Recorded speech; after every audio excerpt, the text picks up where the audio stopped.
Bueno, continúo ahora con la experiencia de la Mega Comisión, ya centrándome en el tema. La Mega Comisión se origina en dos mociones de orden del día que presentan dos congresistas y se aprueban en el Pleno el 14 de septiembre del año 2011. A la Mega Comisión se le había dado 365 días útiles para que indague una serie de temas. A veces en la prensa o las personas que atacan a la Mega Comisión dicen que era una comisión abierta que tenía que investigar a García sobre cualquier tema que apareciera, y no es cierto. La moción que dio origen a la comisión establecía claramente los puntos, está en uno de los documentos que van a poder ver, y ahí se especifica qué tipo de irregularidades, qué tipo de programas, qué ministerios, etcétera, teníamos que investigar. Estaba claramente establecido, y eso hicimos. Cuando arrancó nuestra labor, ya por el mes de noviembre, aunque efectivamente fue en enero del año 2012 por las demoras administrativas y logísticas para tener una oficina, arrancamos, hicimos un plan de trabajo. En este plan de trabajo establecimos investigar los colegios emblemáticos, CEDAPAL, el programa Agua para Todos, que era diferente a CEDAPAL porque CEDAPAL solo veía Lima y el programa era a nivel nacional, los indultos presidenciales y conmutaciones de pena, la interferencia política en el caso Business Track, el patrimonio, bienes y renta de los exfuncionarios, la venta del aeródromo de Coyique, la emisión de decretos de urgencia y otras normas, y establecimos casos complementarios que era básicamente para recoger denuncias ciudadanas que llegaban, porque la ciudadanía quiere tomar contacto con las comisiones investigadoras y quiere aportar y da elementos muy valiosos. Entonces eso fue lo que hicimos. La comisión trabajó por 25 meses, no han sido los 5 años como también dicen algunos, y en esos 25 meses emitimos 9 informes, 8 fueron aprobados en el Pleno, 1 no se iba a votar, básicamente porque para cada votación no hay un proceso automático. No es que la comisión aprobó su informe internamente, lo manda a la presidencia lo pone en agenda y se vota, sino que tienes que hacer mucha incidencia para garantizar que esté en la agenda. Tiene que pasar primero por la Junta de Portavoces, la Junta de Portavoces tiene que acordar que va a la agenda del Pleno, y en la agenda del Pleno la mesa directiva tiene que priorizar los proyectos, los informes, y al final hasta el propio presidente del Congreso puede decidir qué va y qué no va. Entonces es un proceso continuo de correlación de fuerzas y de incidencia para poder ponerlos a debate. Ahora, yendo más específicamente al tema de los hallazgos, si tuviera que resumir si hemos encontrado algún tipo de práctica, de modus operandi en estas investigaciones, yo diría que es la siguiente. Estamos hablando de presunciones, ya tendrá que ver el Ministerio Público, el Poder Judicial, en qué casos hay que sentenciar, en qué casos no, pero lo que veíamos es que en muchos de estos casos presuntos de corrupción, primero era necesario que un determinado partido con una determinada estructura tome el poder del Estado. Es decir, no eran pequeños casos de funcionarios intermedios y ministerios, sino se requería cierto poder de decisión al más alto nivel. ¿Para qué? Para empezar a transformar las normas a través de cambios en la legislación y de decretos de urgencia. El tema de los decretos de urgencia lo hemos visto mucho. Un ejemplo, el decreto de urgencia 004-2009 para los colegios emblemáticos. ¿Qué decía? Hay una situación de emergencia en los colegios, se están derrumbando y hay que construirlos con invitación directa. Es decir, no los procesos de licitación, sino que el propio ministerio invita y decide qué empresas pueden hacer las obras. Algo muy parecido hemos visto en otros programas como Agua para Todos. Esos son los decretos de urgencia. Y por otro lado, la modificación de leyes. Un ejemplo muy claro de modificación de leyes es el caso de los narcoindultos. Desde que llega el gobierno aprista, empieza a cambiar varias de las reglas mediante las cuales se dan los indultos y conmutaciones. Cambia la ley para cambiar la composición de la comisión, para cambiar las reglas de quórum, para cambiar los criterios de aprobación de informes de indultos y conmutaciones. Es decir, ya no se requería informes por unanimidad como era antes, sino solamente por mayoría. Se cambia la ley también para que la persona que emitía el informe favorable no tuviera que consignar su nombre. También para que se cambie el criterio de objetividad por un criterio de conciencia. Es decir, si a mí me parecía que tal persona tenía que tener el indulto, votaba a favor, ¿no? Entonces, así como esto hay una serie de cambios que ustedes van a poder verlos con más detalle en el informe del caso narcoindultos, que también va a estar en la plataforma, mediante la cual se empiezan a cambiar las normas para facilitar determinados procedimientos. Entonces, se llega al poder político, se emiten una serie de normas como decretos de urgencia y modificaciones a la ley, luego se garantiza un equipo de la máxima confianza. Pensemos hoy día en el Metro de Lima, Enrique Cornejo en el Ministerio de Transportes y Comunicaciones. Jorge Cuba, hoy día detenido en el Viceministerio de Comunicaciones, pero en verdad para ver transportes, puras personas de confianza. En el Ministerio de Vivienda, Hernán Garrido Leca. En la Comisión de Gracias Presidenciales, Facundo Chinguel, una persona muy cercana a García. Entonces el siguiente punto también era tener las personas de confianza en los lugares claves. Después, en algunos casos hemos visto algunas empresas favoritas, esto se ve en el caso de los colegios emblemáticos, y en otros más bien un cierto aparato intermedio de personas muy allegadas al partido o muy cercanas a estos funcionarios intermedios. En el caso de narcoindultos, Facundo Chinguel contrata cerca de 40 promotores, la mayoría de militancia en el partido aprista, y les da una nueva función, una función que no existía, que era irse a los penales a promover los indultos y gracias presidenciales. Entonces el promotor tenía trato directo con el interno. Entonces era sumamente fácil que en esa negociación le dijera, oye, dame tu expediente, pero págame tanto. O ya tengo tu expediente, si quieres que el abogado te lo apruebe, tienes que pagar otra suma. O si quieres que el presidente lo apruebe para que finalmente salgas, es otra suma. Entonces ese contacto directo con el interno crea una nueva situación muy propicia para los actos de corrupción. Y un elemento final que vemos también es que los funcionarios se sentían bastante protegidos por un sistema de justicia que no funcionaba.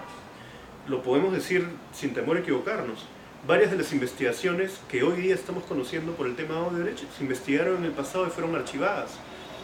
Investigaciones sobre lavado de activos, archivadas. Investigaciones a la interoceánica, archivadas. Y si hoy día se han reabierto y están generando detenciones, es porque en Brasil están avanzados, porque la justicia intervino en Estados Unidos, porque hay colaboración de Suiza. Entonces vemos que también había cierto desdén, ineficiencia o negligencia por parte del Poder Judicial. El ex congresista Mesías Guevara siempre decía, a propósito del caso de Ancash, que siempre hay una red de la corrupción y una red de la impunidad. Y vemos que efectivamente van de la mano. ¿Qué vimos en el caso de los narcoindultos? Quiero centrarme en este caso porque es hasta ahora el único informe de la media comisión que concluyó una sentencia en el Poder Judicial. Como les decía, nosotros vimos que cuando se coloca Facundo Chinguel en la comisión hay una serie de modificaciones legales fundamentales para darle el control total, para que emita los informes favorables para el indulto y conmutación de pena. Se contrata incluso a dos personas que habían estado sentenciadas por tráfico ilícito de drogas. Una persona que venía del penal de Lurigancho y otra que venía del penal de Santa Mónica. Entonces la hipótesis de la media comisión es que cada uno de ellos veía quiénes eran los narcotraficantes o quiénes eran las personas que podían pagar para tener este derecho de gracia. Empezamos a recoger también una serie de denuncias ciudadanas. Alguna gente llamaba a la comisión y decía, mira, yo tengo conocimiento de que se ha pagado.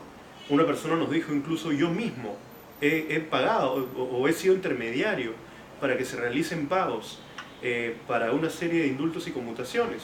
Una de esas personas fue después colaborador eficaz en la Fiscalía y lo que dijo fue lo siguiente, ¿no? El ministro de Justicia acudió al penal en estas campañas de promoción. Ahí yo me acerqué a decirle que había un narcotraficante extranjero que quería su conmutación, le dijo que hable con su asistente, este señor habló con el asistente, establecieron una serie de reglas, establecieron el monto y el reo extranjero hizo la transferencia desde el extranjero. Tenemos en la media comisión todo el reporte de transferencias.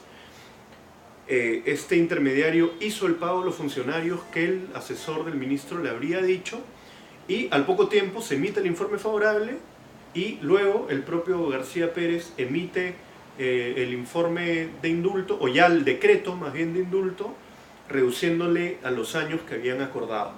Entonces aquí vemos toda una secuencia de hechos que en el Poder Judicial se llaman actos preparatorios, en una investigación fiscal se llaman actos preparatorios, y que nos daban cuenta de una asociación ilícita para delinquir.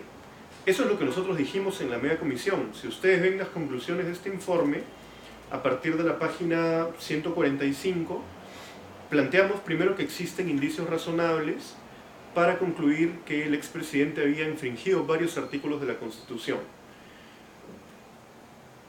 Vemos además que se había establecido una organización, una asociación ilícita para delinquir encargada de otorgar beneficios de gracia presidencial a cambio de sumas de dinero. Vimos que en muchos casos, en la mayoría, se había dado a narcotraficantes.